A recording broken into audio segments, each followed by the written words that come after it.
Good evening, or whatever time it is you are watching this.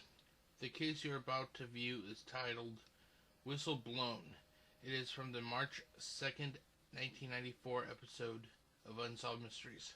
However, it is also available in the Ultimate DVD box set as part of the Bizarre Murders collection. This is one of those episodes I find myself constantly coming back to or researching to see if there was any closure. Such previous cases being Scared to Death, Murdered Journalist, and Mistake Hit, just to name a few. This is one of those cases that make the people consider both outcomes. Did Dave Bocks commit suicide, or was he murdered? I hope you enjoyed this episode. Don't forget to comment about what you think about this case, or if you have any suggestions about future episodes.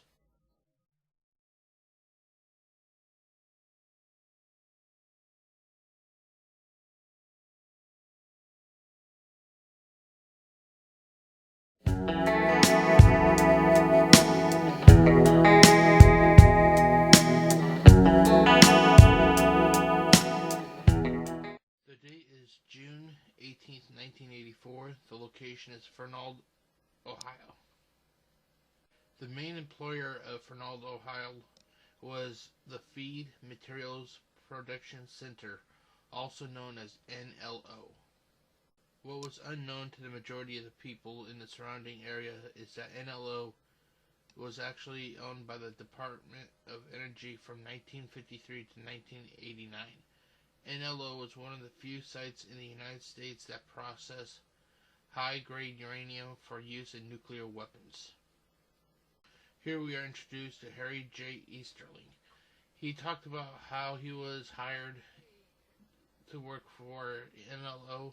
and that he was supposed to hide the fact from the people of the surrounding area that N.L.O. was in reality processing nuclear material.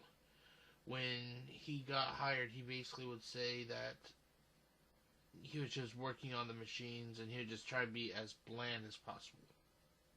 However, everything at N.L.O. was not fine. In 1984, N.L.O. was rocked by a scandal of major proportions, when an accident allowed a massive cloud of nuclear smoke to escape into the atmosphere. An investigation reveals that N.L.O. released more than 200 tons of radioactive dust particles into the environment and water. Some reports saying that N.L.O. was one of the top nuclear waste sites in the United States. It is at this point we are introduced to D.C. Cole, who is an investigative reporter who was doing articles on the N.L.O. He talked about how in the beginning the people supported N.L.O. because they were unaware of what was actually happening. But once it was revealed how much they were harming the people in the area, the citizens slowly turned their backs to N.L.O.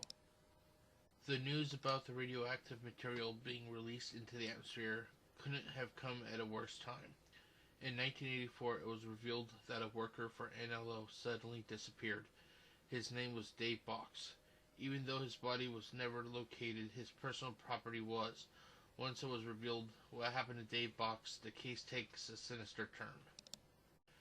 Dave Bocks started working for the N.L.O. in 1981, and all evidence suggests that he died a horrible death inside the factory, even though reports are that nothing serious happened.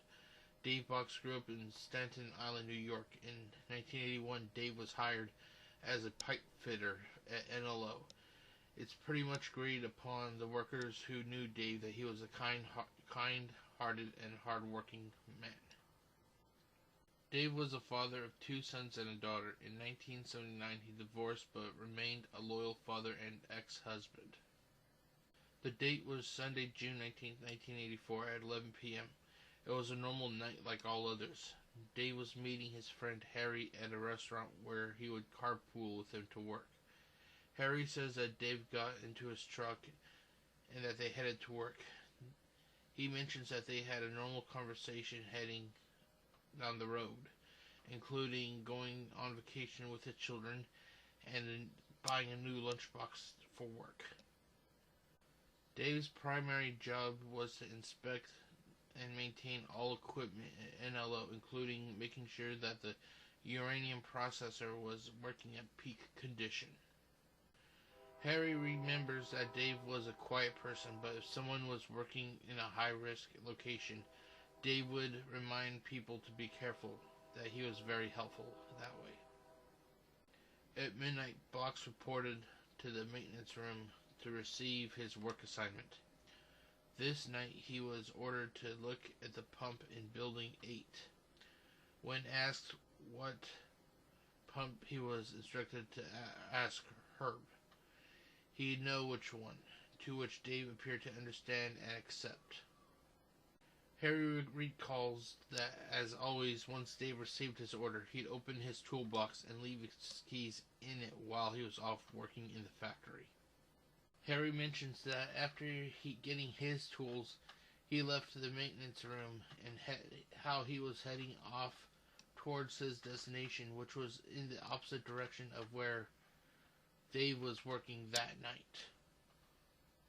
At 4 a.m., Bocks and a supervisor was seen in a vehicle by a fellow worker. It looked like they were having a serious conversation, which was odd because the windows were rolled up and it was a hot, early morning.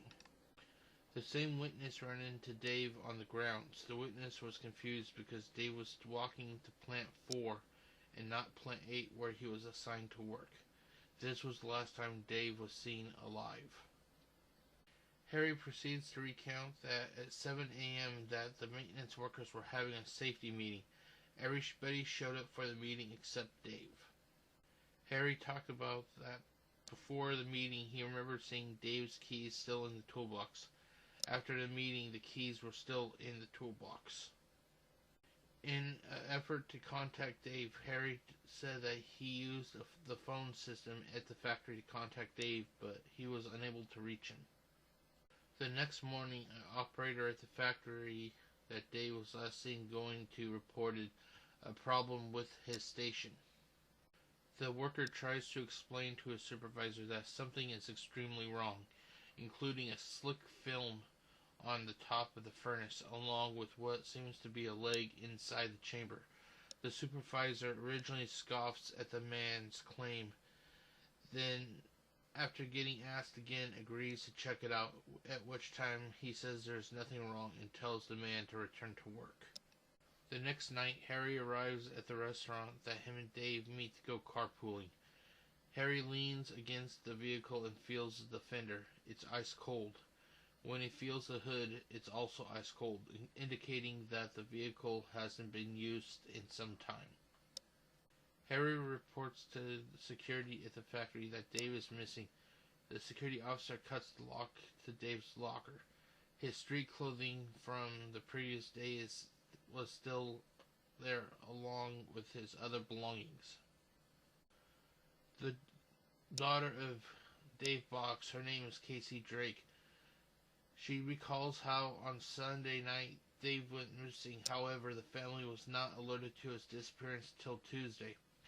When their mother contacted N.L.O on Wednesday, she was basically given the cold shoulder and told that they don't know anything. However, investigation inside the plant was starting to confirm the worst. It was shown that at 5:15 a.m. the morning that Dave disappeared, the furnace temperature dipped 28 degrees, suggesting that something was put into the furnace. A worker reported that he found a piece of bone on the lid of the furnace that the previous worker had made reports to his supervisor about. It was at this point the local sheriff was called in and the furnace was shut down. Once the furnace was cooled down enough, the law enforcement officers started to remove evidence from the furnace. One of the pieces of evidence that was recovered from the furnace was the keys that belonged to Dave Bocks, the same keys that Harry staunchly remembered being put in the top of his toolbox prior to reporting to his job.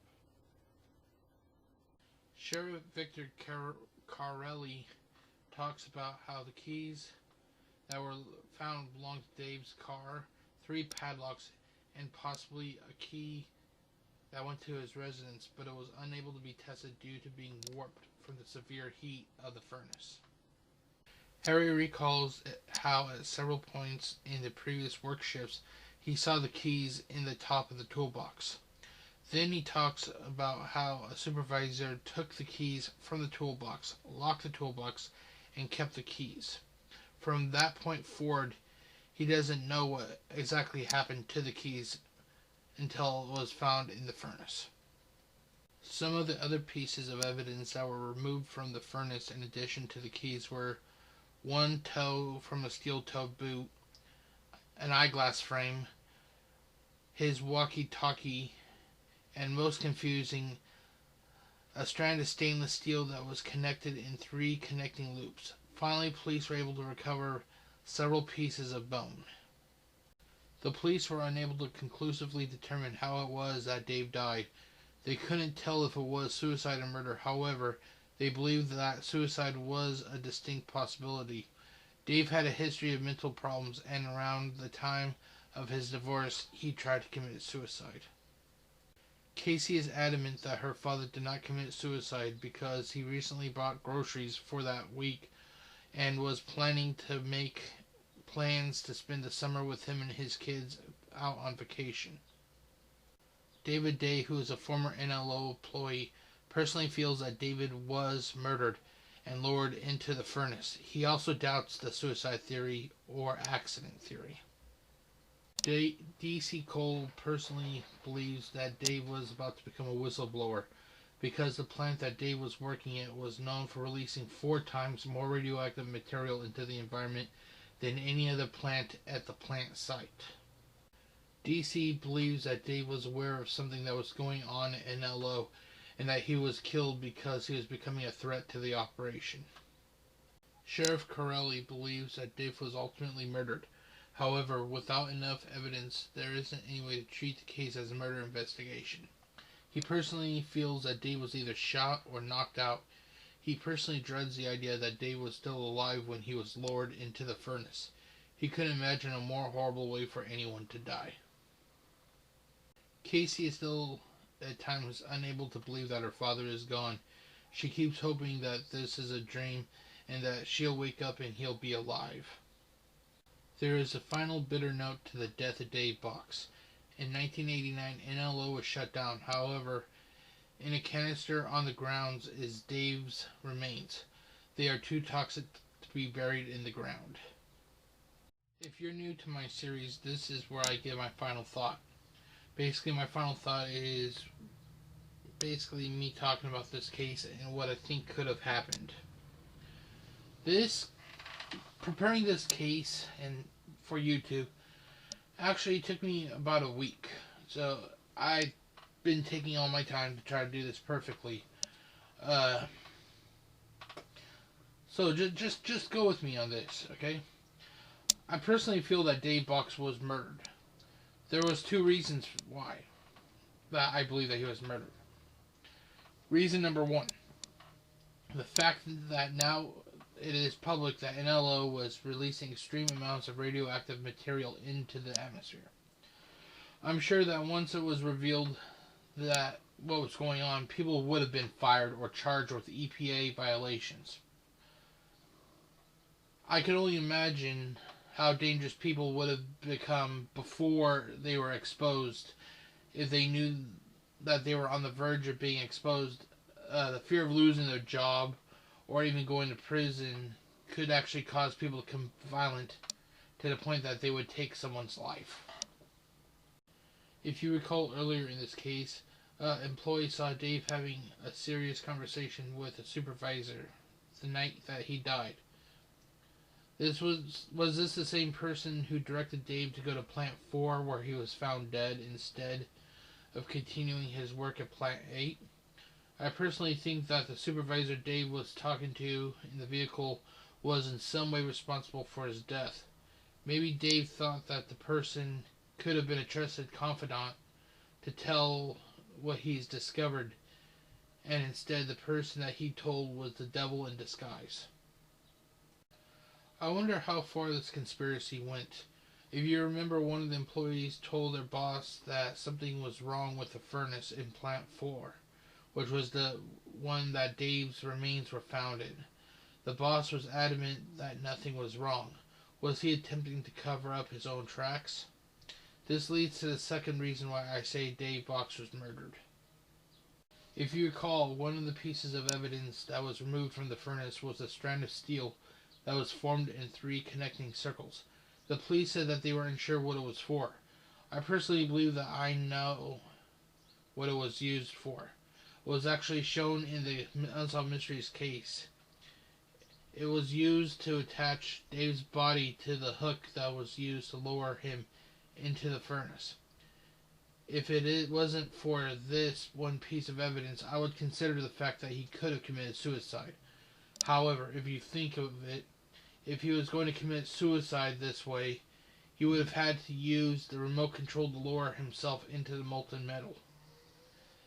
If he did, the control would have been destroyed. That leads to the idea that he had someone lower himself into the furnace. I personally don't think that this is feasible. What person in their right mind would help someone commit suicide back in the 80s? This would have been seen as murder. That piece of evidence pretty much proves that it wasn't a case of suicide or accident. Dave Bocks was murdered. Thank you to everyone who's been watching my Unsolved Mysteries Final Thoughts. This case was roughly 15 minutes. However, to complete all the screen captures, complete the narration, and produce the episode, it's taken me roughly a week. If you enjoy what you've watched, please leave a thumbs up. Also, if you have any opinions about Dave Bocks' fate, feel free to leave a comment. Also, if there is a case you would like me to look at, feel free to post a link to the Unsolved Mysteries Wikia, and I'll take a look at it. I'll also do a shout out to the person who recommends the case. Thank you and have a good night.